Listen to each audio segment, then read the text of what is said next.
Vous m'entendez? Allez-y, je vous en prie, allez-y, monsieur. Merci. Monsieur le Président, chers collègues, nous sommes évidemment d'accord avec votre objectif louable de mobiliser tous les moyens d'action et d'intervention pour lutter contre les effets sociaux et économiques de la crise Covid.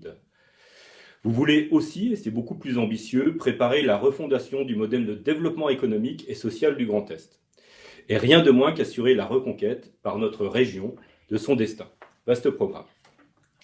Ce rapport propose plusieurs initiatives et dispositifs issus des constats et orientations stratégiques du Business Act Grand Est pour soutenir la relance de notre vie économique et sociale et apporter un soutien renforcé aux secteurs et aux acteurs les plus en difficulté de notre territoire.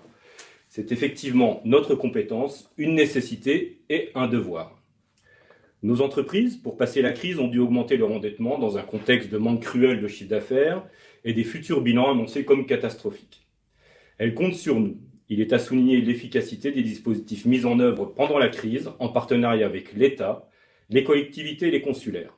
Mais désormais, c'est l'après qu'il faut accompagner. Sachant qu'il ne nous faut pas imaginer que nous détenons tous les leviers sur une économie désormais mondialisée, d'un fonctionnement beaucoup plus complexe, notamment en termes de sécurisation des approvisionnements et d'autonomie stratégique. Nos entreprises sont dans la vraie vie. Elles agissent en temps réel. À nous de mettre en œuvre les outils adaptés pour les aider dans la durée. Les PGE ont renfloué la trésorerie pour le moment. Le chômage partiel a éludé la casse sociale ainsi que le report des échéances des prêts et des charges fiscales et sociales. Mais attention à l'effet boomerang qui pourrait asphyxier nos entreprises dans les mois à venir et en début d'année 2020 particulièrement. Auront-elles la capacité de rembourser ces endettements alors même que la reprise nécessite un besoin en fonds de roulement croissant? Il est à redouter une casse importante, surtout parmi les entreprises déjà fragiles avant la crise. La convention cadre révisée avec les CCI est une opération en conduite pertinente. Nous la soutenons, elle mutualise les compétences et bénéficiera à un nombre important d'entreprises, notamment de proximité.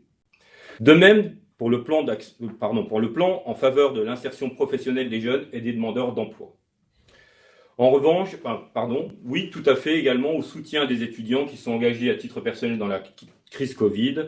C'est une belle reconnaissance de leur engagement et nous soutenons tout à fait la prime qui leur sera versée.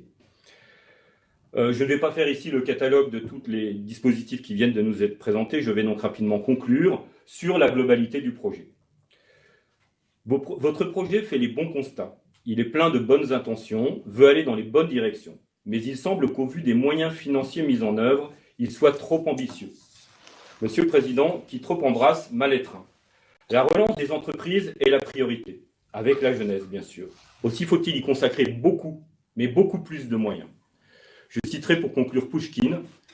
L'économie, la tempérance, le travail, voilà mes 3 cartes gagnantes. C'est avec elles que je doublerai, que je décuplerai mon capital. Ce sont elles qui m'assureront l'indépendance et le bien-être.